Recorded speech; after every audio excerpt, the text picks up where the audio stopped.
year ago, I did what you're not supposed to do. I sat down with someone the media hunts, a man often seen as an extremist. But Tucker Carlson is also a leading figure on the political right. And he's huge in digital media, and he's fundamental to MAGA. Millions of people tuned in for that conversation. Why? Because conversation is the cure. And if you're curious and a critical thinker, you want more perspective, not less, and then you'll decide. So, a year later, it's even worse now. Got in touch with Tucker, said we should do it again. Let's talk about what's on everybody's mind right now from your perspective. So last time we talked was a year ago, and you somehow look younger. I feel I look like my worn out and fatter. I've been on the road. I've been on the road for too long. But anyway, last time we talked, I think you were still like, and I probably was too, a little off balance from being vomited out of television world into the great beyond. But I was seeing about you this morning, and I was thinking, I bet he's really grateful he's not at CNN now. So it gives me no particular joy to say this, but you were right about. Well, okay. I know, so don't get used to it. It's the last time you'll hear it in this conversation. But you said, give it time, embrace doing what you're doing, and don't look for the acceptance of where you were. Yes. And that was really good advice. It's not easy to do. It's an ugly business. It's an ugly time. The ugliest. All the wrong things are being rewarded, but I'm in the right place for me. Trust is at an all-time low with every kind of institution. Now, within that is a burden for the media, but also an opportunity. Most outlets have to pick a side. Tariffs, best thing in the world, like Fox News. Tariffs are great. We can't wait. This is going to be great. It's going to unleash the economy. Get rid of the income tax. MSNBC. This is the worst. It's going to crush the economy. You got to have a take. You got to have a side. NewsNation is able to harness the independent mentality of there's a plus minus on this, right? And we're going to have to see here, right? There's going to have to be some patience, right? And I love that space. It's harder. It's way harder than saying, I hate Trump or Trump was sent by Jehovah. You know, those are much easier positions. But I believe in the potential. Well, honesty is kind of the point. I mean, I think you should be allowed to arrive at whatever conclusion you sincerely arrive at, and you should be able to tell people that that's your job. And if you work at a place where, like, you know that you can't say something you believe is true, it's the wrong place for you. It's such a hellscape right now. Look what works in politics. If I'm running against you for anything, okay, strategy is simple. We got to destroy him. What can we find on him? Well, actually, I think the lesson is it doesn't work because Trump is now the president. Well, that is true. He did overcome. Yeah, I mean, they went after his family. They tried to put his sons in jail. He did overcome. Put him in jail. Right, they shot him. But he is a unicorn. Also, he is the true Teflon Don. But it's an inspiration. Like, whatever you think of Trump or what he does, he's basically saying the same things he was saying 25 years ago. You can pull the tape on Larry King Live about tariffs, about immigration, about foreign policy. He's basically, I mean, he's changed, of course, on a lot of little things, but on the big things, exactly the same. And he just kept going, and it worked. So, well, I think that maybe Trump is a lesson that there are limits to what the personal attack can that's achieve. what I was going to say, is that I think that he's more of a symptom than he is a cause.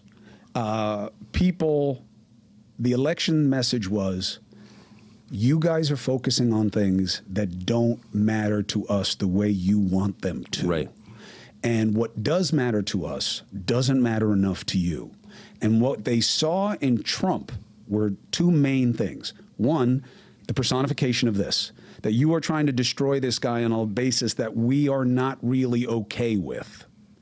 And the second thing is that he wants to disrupt all the things that we believe need disruption. We are very divided, and we are divided in ways that I haven't experienced before. I agree. And I think that a big part of it is that it works. It's working for people who want power and to keep power. It's easy to play on people's outrage. But when I see the Trump administration, he came in fomenting division. And I thought it was a very tricky sell for him, because if what I hear about him is true, which is he wanted to win again because of legacy mode and be remembered is great, you can't be great as a divider. There's no American figure in our history who was great because they were a divider. Every American leader has been a divider. Every leader is a divider by definition. Us versus them, the enemy versus the homeland. So you will divide. The question is, on what basis? And the thing that I worry most about in a country that's diverse is racial division, because it doesn't go away, and those wounds just remain forever, or certainly for generations. We've seen that with slavery, which I do think has left scars. I would not deny that. It's clearly real. So anybody who foments racial division is committing a graver sin than average. And to see Trump get the support of a multiracial coalition, which he did, is the most hopeful thing ever. And so if in the end it becomes Trump against the people who've wrecked our country in the permanent bureaucracies, I think that's a pretty good outcome. When you see what he's doing right now, you don't see him as trying to break things in order to fix them? There's no question. There's no question. And I think you make a fair point. And in general, I am on the side of builders over destroyers, because I think it's much easier that, I hate vandalism. And just on a gut level, I hate it. I believe in building and improving. But I do think in this case, and I think it's tough, and I think it's a tough balance. You can get into a frenzy of destruction where you just break things because they're there. Do you believe directionally this administration is going the right way? Well, I think they've identified some things that are really wrong, and in the first 6 weeks have made way more progress than I ever would have thought at fighting those things. So, but I mean, we have some very, very serious problems, and are they equal to that? If anyone is, they are. They've amazed me in the first 6 weeks, but there's a lot coming. We're not going to agree on everything, okay? But I know you do, because there's not one Sicilian man in America who doesn't love Trump. There's not one. And I don't believe you're that man. And I've done a survey of every Sicilian man in America, and every Sicilian man in America in his heart is like, well, go finally, Trump. Then I'm special. I don't believe you. Because I don't believe you. You and your brother secretly love. I know that you do, and I know that if speak for himself. If I could X-ray your Sicilian soul, you'd be like, you go, Big Orange. Big Orange. Yeah. What I'm saying is this. You're going to have people say, why are you talking to that guy? I'm going to have people say, why are you talking to that guy? And I love answering the question, because conversation is the cure. People can listen to this and think everything that we both just said is completely a waste of the time that they spent watching it. I'm okay with that. I still know that it's part of it, because one, when we were working at two different places, we would have never been allowed to do this. Yes. And part of being in those places would be adversarial with each other. And you were much better at that than I was, by the way. But I'm truly an asshole deep down. It's not that deep. But what I'm saying is, I know that we're not supposed to be doing this, and we're some of the only ones who do. Yes. And I appreciate you and respect you for that. I feel bad for Zelensky, but we were required to pretend that he was Jesus and that Vladimir Putin was Satan. And my only point is, that's not true, actually. It's way more complicated than that. This is something I'm very anxious for you to explain to me. I'm watching the Ukraine war. So everyone's on board. They're blue and yellow ribbons all over my neighborhood. I was not on board at all. Well, the country was. The Republicans were and the Democrats were. And I kept hearing, boy, it's like they're kind of like us. They're fighting against this oppressor and trying to shut it off so they can be their own way and get away from the kleptocracy and everything else. Now Trump comes back, and all of a sudden, all the people who are in favor of Ukraine on the right now say that it's a kleptocracy and Zelensky is a bad guy, and Putin, not so bad. Russia, not so bad. It's really NATO and America that has done the wrong thing here and forced Russia's hand. And Ukraine and Zelensky kind of did too, and they're really dirty, and they're stealing all our money and selling all our stuff. I don't believe any of it. You are a big purveyor of this, and I want to understand it. How did everything change this way?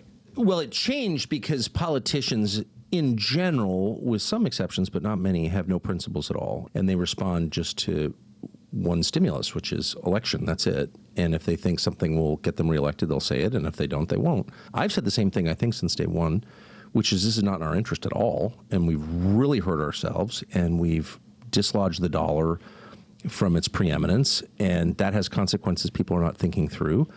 And Russia, of course, has an interest in what happens in Ukraine, and of course they don't want American missiles on their border any more than we'd want Chinese missiles in Tijuana. Like that's of course that's a real thing. And moreover, the thing you fear most is the alignment of Russia with China, because then you unite the world's largest country, largest nuclear arsenal with the world's largest economy and the world's largest population. And that becomes a bloc that many others gravitate to, and that reduces you, the United States, to the bitch position very fast. Understand, but even within that, the premise is Russia bad, China potentially bad.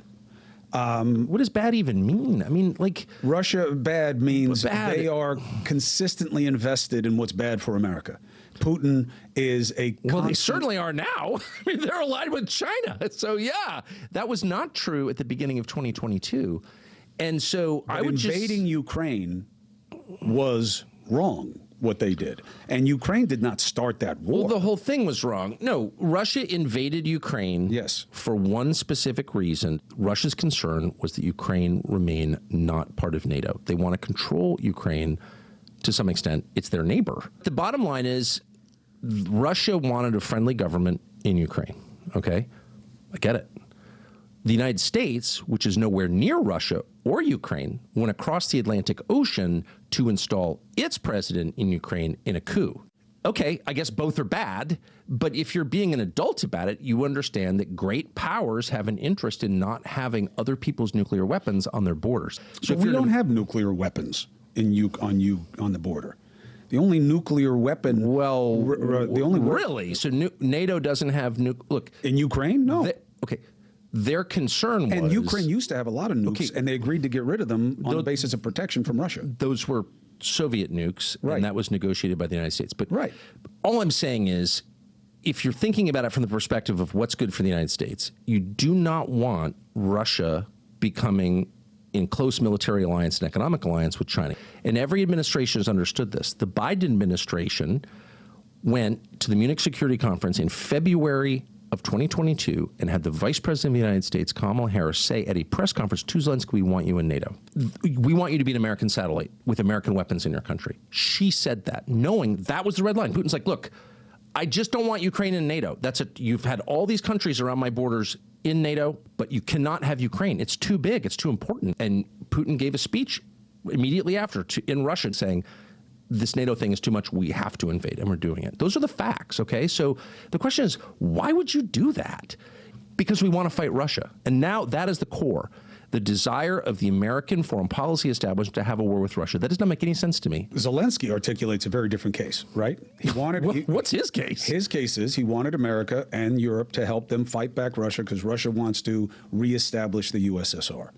And he wants to keep Ukraine sovereign. America was helping them with that, and now all of a sudden, Zelensky's a thief. They're stealing all our money. They're selling all our weapons to Mexican cartels. None of these things are true. Well, that is true. Why? No, it is not true. It's not true. I'll just go. I'll just go in order. Give me the point of it, and then Ukraine. We can talk just to define sovereignty. Sovereignty is the freedom to make independent decisions. And Ukraine does not have that and has never had that since 2014 when its government was installed by an American coup. Zelensky led would by say Tory he was Newland. Democratically elected. Well, he's not democratically elected. He's passed his term. Well, he just put his main political opponent under indictment and froze his personal funds under internal sanctions, the security services of Ukraine. Sounds familiar, doesn't it? I don't know. We just went through the same thing in this country. Sounds like dictatorship, what I'm saying by is, the way. No, but he's not a dictator. He was elected, and now, under their constitution, he does have the ability to stall elections and operate under martial law during the conflict. It's the same thing with Israel right now. They're not having elections either because they're in the midst of an active conflict. It's not a time for transition of power. Okay, but I don't know why we make excuses for dictatorship. It's not a dictatorship. Of course it is. No. And to your second point, he has absolutely, as a matter of fact, the Ukrainian military has sold those weapons on the black market around the world. They've wound up in the hands of, among others, the Mexican drug cartels, the Taliban, Hamas in Gaza. Fact. And a lot of other groups. I don't agree that those are facts. You know what? I'll tell you why. I'll bet you my car that in the next year. What kind of car is it? with some crappy. Oh, then I'm not going to bet that. Okay. No, I don't have nice cars. I'll admit that. I've never bought a new car that I know We're not of. doing a swap. Okay. But anyway, the point is, and as no one believes me, I know someone who bought some of the weapons. Well, first of all, you would have to substantiate, who it is that you knew, because. Do you believe the most corrupt country in Europe, which is so corrupt that NATO didn't want it as a member, you believe it's outside the realm of possibility that facing defeat, the leaders of that military would not sell the weapons that they're getting from the West? Are you kidding? Cannot substantiate a claim on the basis of mere suspicion. That because it's not mere suspicion. Hold on. I know someone who bought some of the weapons. I believe that you think that. What I'm saying is... I don't think that. I know it. I'm saying that, well, you know that they say it. You don't know whether they did. And I'll tell you why I'm suspicious. Because the missiles that Russia put out those pictures of were from like 2014, and they didn't even have javelins then. Are you texting while I'm having a conversation with you? I'm texting right now. Very with someone. rude. No, Very I'm texting rude. on WhatsApp right now on this exact subject. Tucker, I'm not saying you're lying. I'm saying I'm disagreeing that it's a fact that the military there is spending weapons that they very much need to Mexican cartels. This is not documented stuff, and it seems to want to smear Ukraine and make them the bad guy. It's not a matter of smearing Ukraine.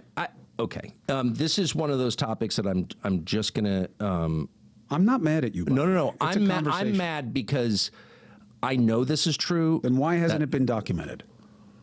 I'm just telling you that if this will be documented, and I got that directly once again from someone who purchased quite a few of those weapons, who I know personally, and it's just frustrating because I can't say beyond that. Look, my point is not to frustrate you, Tucker. It's to understand this mentality of framing Ukraine as Zelensky. It's not a mentality. I'm not even blaming Zelensky directly. I'm saying this is the largest country in Europe. We have poured billions of dollars in pretty high-tech weapons systems into this country, and we're not keeping track of them. So do you believe that we should just back out of what we're doing there now and let Russia take it? You think Putin is concerned about his popularity in a place where he kills all of his opponents on a regular basis? Very concerned about his popularity. Really? When he completely engineers the outcome of everything that happens? Russia is a very complicated place. So do you believe that we should just back out of what we're doing there now and let Russia take it? Russia take it? I don't know. At this point, Russia has, we're not in charge. Russia just won. They beat us in their war. In case you haven't noticed, Russia outproduced in munitions NATO, including the United States, 4-1. So we just lost the war. So we are not negotiating from a position of strength. Sorry. I'm not taking Russia's side. I'm on America's side. This is terrible for us. We've exposed how weak we are. We couldn't beat Russia, which many members of the U.S. Senate assured me was, quote, a gas station with... That was McCain's line. What a idiot that guy was. What an idiot he was. I knew him and I liked him, but he was like an idiot. A gas station with nuclear weapons. Really? Have you see? I saw it the other way, which is we thought Russia was going to roll over Ukraine, and they have been unable to. They rolled over us. They took a big chunk of eastern Ukraine, and for 3 years we've progressed toward bankruptcy, trying to stop it, and we've not been able to. They won. This is bad. It's divided our country. All these dumb Ukraine people are flying foreign flags in front of their houses. See, I feel that the division is forced in this country. That, to me, it seems pretty basic that Russia can't have Ukraine because it doesn't stop. We can't. What are we going to do? It doesn't stop it. We already, but at some point. Then it's Estonia and Latvia. Estonia. You know, it's always some chick, that blonde chick. I'm president of Estonia. You know, a country of 5 million people that invented the sauna. By the way, I'm part Finnish. I'm not against Estonia. I'm sure it's great. But the idea that some woman who's never been in the armed service, like, setting military policy for the EU, we're going to do this. You can't do anything. You don't have an army. We have a nuclear-armed power, largest nuclear arsenal in the world, that is fighting for its very life, that is aligned with China, okay, which is the largest economy in the world. Well, I don't know that Russia's fighting for its life. I think Putin forced this situation. Okay, whatever. Leaving aside moral culpability, I'm just saying it's a big deal for them. It's on their border. It's their border, okay? So now what are our options? Like, actually, what are our options? The options are what President Trump is doing right now, which is to try to get the parties to the table and draw a line in the sand. and make a deal. Right? That's the only option I see. I don't see any other options. But maybe I'd love to hear what they are. No, I mean, there's never any other option unless you want to actively fight and take territory and occupy. Who's going to actively fight? There are no Ukrainians left. Well, look, both sides are manpower poor, right? You know the stories about Russia emptying the prisons. Russia has 100 million 140 million people. But 100 million more people. But have you ever heard of us emptying out the prisons? I mean, why does he have to do that? He's in a desperate place. Because he doesn't want his citizens to have to fight an unpopular war because he's worried about his popularity because he wants to stay in power. You think Putin is concerned about his popularity in a place where he kills all of his opponents on a regular basis? Putin is very concerned about his popularity. Really? When he completely engineers the outcome of everything that happens? Russia is a very complicated place with a lot of different competing power centers, including the FSB, which Then how has he stayed in power so long? Because he's really good at politics and he pays very close attention to what the public thinks. You know how lousy life is there for people, right? And not just because of the economic sanctions right now. It just has been. I mean, you know. Have you been there recently? Recently, no. I've been there twice. I've been there twice in the last year. Why are you allowed in? I don't know. I'm an American. Friend of Putin. That's whatever. Friend of Putin. Because I believe in seeing things and reaching my own conclusions. Oh, me too. I'm not allowed in there as a journalist. I'm sure you could call right now and they will let you in, and you should go. They just wouldn't let me out. Wind up like Paul Whelan. I think and you wouldn't be arguing my case. But look, here's the point. Putin does not have absolute control of his country, and there are all kinds of potential rivals. He's been there for 20 You sound more sympathetic towards him than towards Zelensky. I'm definitely more sympathetic to Putin than Zelensky for the following reason. I'm not sympathetic to Putin in the sense that I don't want to move to Russia. I don't see Russia as like a close friend of mine at all, or a free country or anything like that. I'm just saying I think it's fair to judge leaders on how they do for their country. They have one job. Do a good job for your country. Make it better. And you think Russia's doing well? Oh, a lot better than Ukraine. I mean, a lot of Ukrainians have fled Ukraine to Russia. A lot. Well, yeah, they're under siege right now. No, but I'm just saying, like, Russia actually, for a country at war, is thriving. You think that's true for Russia, that they don't look really weak because they couldn't roll over Ukraine? Russia's nuclear weapons. It is hypersonic weapons. Russia could eliminate Ukraine in about 10 seconds. By the way, anybody who's trying to avoid a nuclear exchange, I'm on your side. Yes. And that would include almost no Republican members of the Senate, okay? They're all like full blown. They're old. They don't care. Like I said, they don't care about their grandkids or humanity itself or whatever. They're totally willing to risk nuclear war. Although Lindsey Graham just took a step backwards, which I thought was surprising. It's completely silly. He's blaming, look, a lot's going to come out. We reached an impasse on the question of whether Ukraine is selling weapons. They are. It's not a debate. I'm just saying that it seems that the line has shifted and now Ukraine is the bad guy. Okay, we haven't heard anything about Ukraine for the past 3 years. You were required, and I got fired over this, so I know. You were required to pretend that Zelensky, who I think is a complicated person, for whom I feel sorry, actually. I feel like he's a pawn among bigger powers, okay? I feel bad for Zelensky. But we were required to pretend that he was Jesus and that Vladimir Putin was Satan. And my only point is that's not true, actually. It's way more complicated than that. Both of them have good and bad qualities. And moreover, it's not our fight. Like, what are we doing there? What do you mean you're against immigration? We have too much immigration, and we've made the country totally unstable. There's a difference between too much and none. Well, I'm not against immigration. You just said in that. theory. Okay. We need to shut down all immigration right now. I'm highly opposed to immigration, but I have to say, including my best friend, a lot of the best people I know are immigrants, and they appreciate America for what actually makes it great, which is its core freedoms. And what do you mean you're against immigration? We have too much immigration, and we've made the country totally unstable. There's a difference between too much and none. Well, I'm not against immigration. You just said in that. theory. Okay. We need to shut down all immigration right now until we can retain or regain equilibrium and like figure out what it is that holds us all together as a nation. It's too chaotic. It's too crazy right now. No more people, period, none. Cap it right now and then just cooling off period, 30 or 40 years. Cooling off from what? This is all cooling stuff off that from Trump has stoked as the biggest problem we have. It is the biggest problem we have, and I'll tell you exactly why. Because it creates chaos and disunity. If you have a continental-sized country like we do, the main question you have always, every day, you're thinking about it all day long, how do we hold together? How do 50 states not become 50 countries? I mean, that will naturally happen, right? Because each governor sees himself as Caesar. So how do you keep them cohesive. And the only way to do that is it's by consent. It's because everybody thinks we're in this together. So we need a period where we can think through what it is to be an American, what unites us. And immigration makes it impossible because it's too much churn. Things change too fast. Like, who are these people? I don't That's how we've populated the country. Not at this scale. We've never had immigration like this as a portion of population. We've never had it. This is, and by the way, it's happening at exactly the time when technology is certain to like overturn our economy and employment structure. Like AI is going to change everything. It's too much change at once. People's brains can't handle this much change. And whoever opened the spigot and flooded our country with 15 or 25 million illegals in the past 4 years should be in prison for the rest of his life. That's the worst thing that's ever been done to this country. And I don't know if we can recover from it. I don't think you can look at immigration as an unprecedented bad in America. It is America. Otherwise, you don't have one. Even if you want to say there are 15 million people who aren't supposed to be here, they all came in illegally. Okay.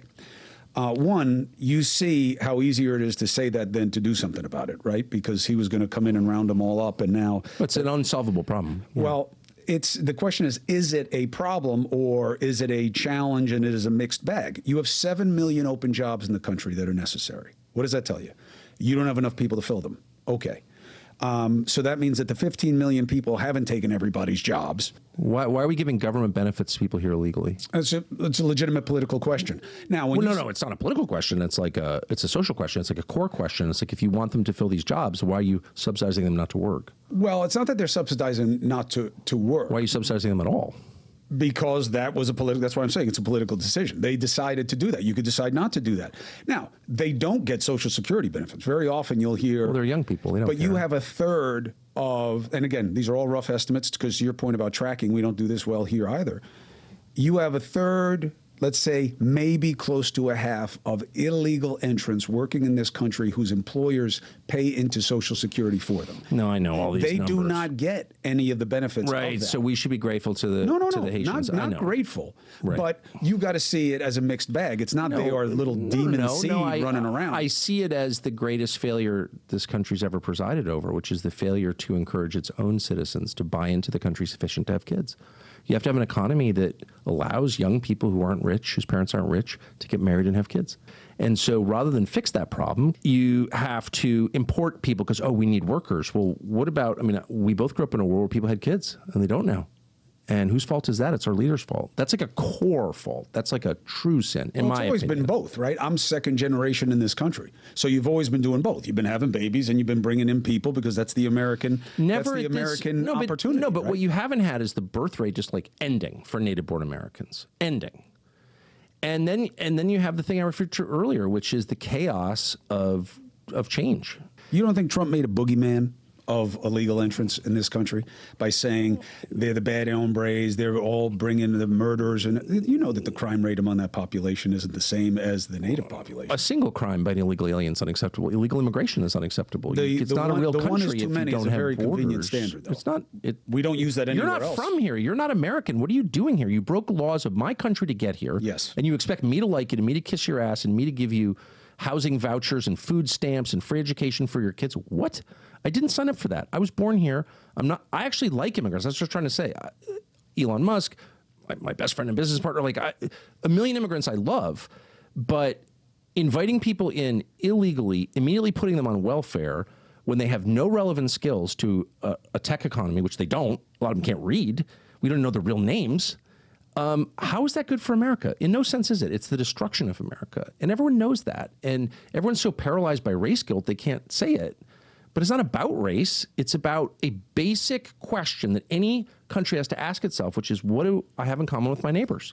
Why are we all in this together? I got nothing in common with my neighbors now. We don't speak the same language. So how is this a country?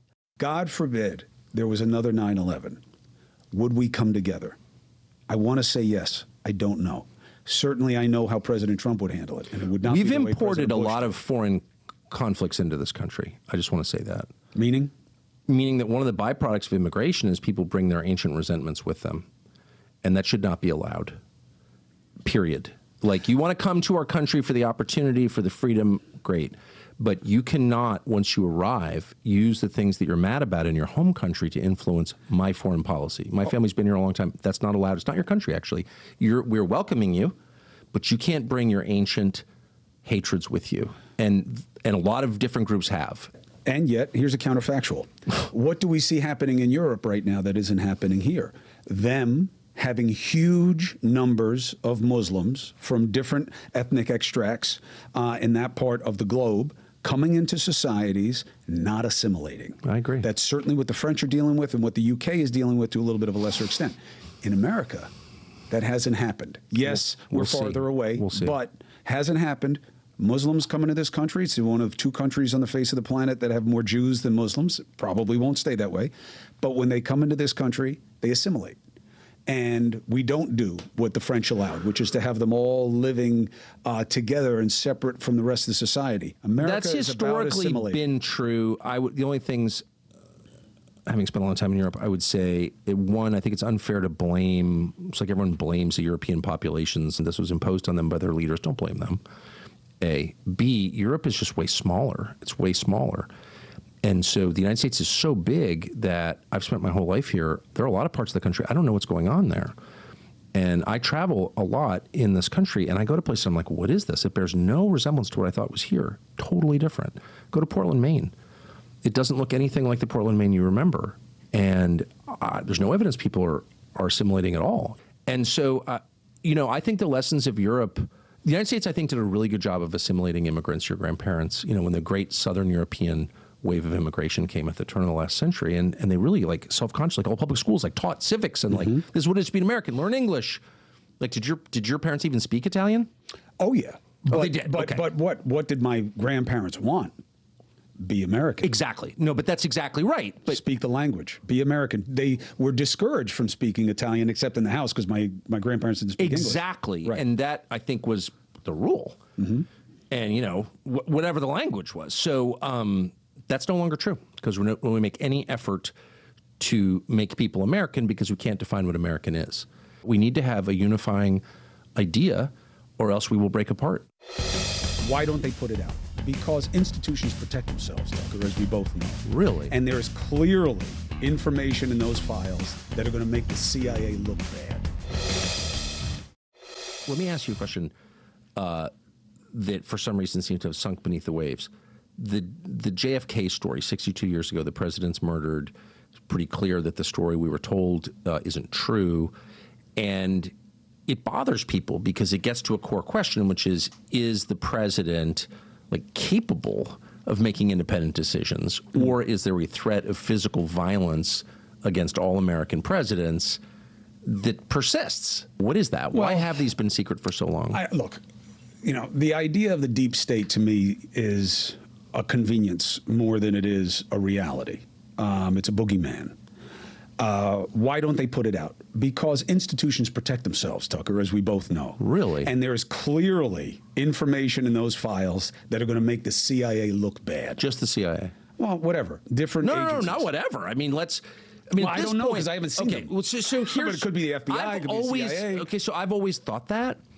And then in January, there was a scramble over who's going to get what jobs in the new administration. And at one point, there was someone who was being discussed for a job in the intel world, and a member of the SSCI, the Senate Select Committee on Intelligence, Senate Intel Committee, went to the people making the decision and said, you cannot hire this person because this person will be certain to push for the release of the JFK files. So this is in 2025, less than 2 months ago, and you have a sitting member of the United States Senate whose main goal is to keep those files secret. And then you have to ask yourself, what is that? Yeah. Exactly. Why? Yeah. Why? The CIA has already been discredited. So if you're telling me that 6 weeks ago, a member of the United States Senate was trying to keep someone out of a job in order to keep these files secret, that is to protect the CIA, I don't believe that for a second. So what do you think it is? I don't know. But this is, there's no one at the CIA who is involved. Then. Actually, who's involved in the Kennedy assassination. There's no one in America who's involved in the Kennedy assassination. So here's what I know. First of all, I don't believe that the CIA has been completely discredited. I believe in the institutions. They have to be checked. The media used to be in the business of checking the institutions. Now we're in the business of defending them tacitly because we have a president that attacks them all the time. But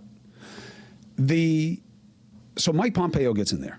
He's in charge of the CIA. Trump says, I'm releasing the files. Right. Okay? Somebody says something to Mike Pompeo that he then goes to the president of the United States and says, you can't release these things. And Trump acknowledges it. Now, do I believe that Trump did it under threat? No.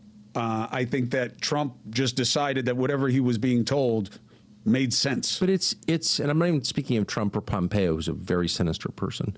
And you're absolutely right. Pompeo was the driver behind that. But who's driving Pompeo? The story doesn't make sense. And by the way, we have the file numbers of most of the files that have not been disclosed. So it's like Trump issues an executive order on January 23rd saying you're going to release this stuff. They kind of can't not release it. And yet now it's the first week of March and they haven't released it. So pressure is currently being applied on the administration not to release those files. It seems that way. By whom? I don't know. I don't believe it's the Rockefellers, the Pope, and I'm not even guessing. All I'm saying is we can say with certainty that there is a force acting on these people, a very serious force, to the point where they're embarrassing themselves because they promised they'd release this and they haven't. But it's not just that, right? Now we get this weird story about the Epstein files. Like, who even cares? You know what I mean? Like, who? I want it released. I believe in transparency. But A.G. Bondi, I don't have any reason to be anti-A.G. Bondi. And she says she's going to release the files. Now, then there's a story about, well, the New York FBI, they hid all the files. And then we're going to have to get them. We're going to fire this guy who's supposedly, by most accounts, is a pretty solid guy that they had quit. Well, where are the files? Where are they? And because I thought Trump was the antidote to this. And where's your boy Kash Patel? I mean, he went in there to supposedly bust all this up. I can't answer that. He put out this weird tweet, you know, that was very general, like, you know, things are going to change and we're going to do this and da, da.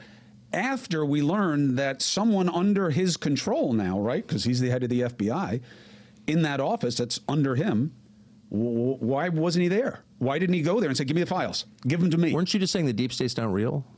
I don't know. I don't believe in the deep state as a boogeyman. What the hell is going on? But look, they're his guys. I'm just saying, why didn't he go there and say, give me the file? I can't answer that question. I think it's a great question.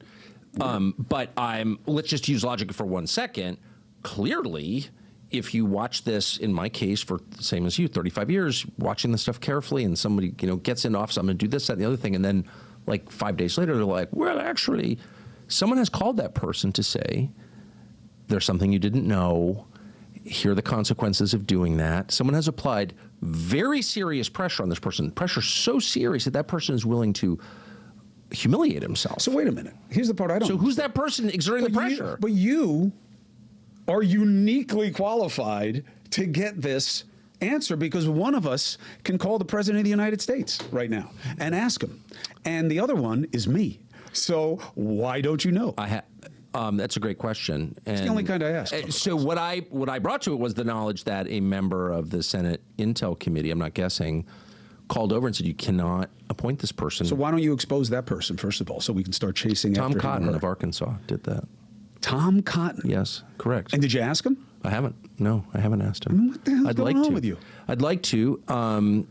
And kind of makes people suspicious of you, by the way. Go ahead. If you know that Tom Cotton said you can't pick this person, that is correct, and then you didn't go to him and find out why. Well, I need to sit down with him. I'm not sure that he'll do an interview with me.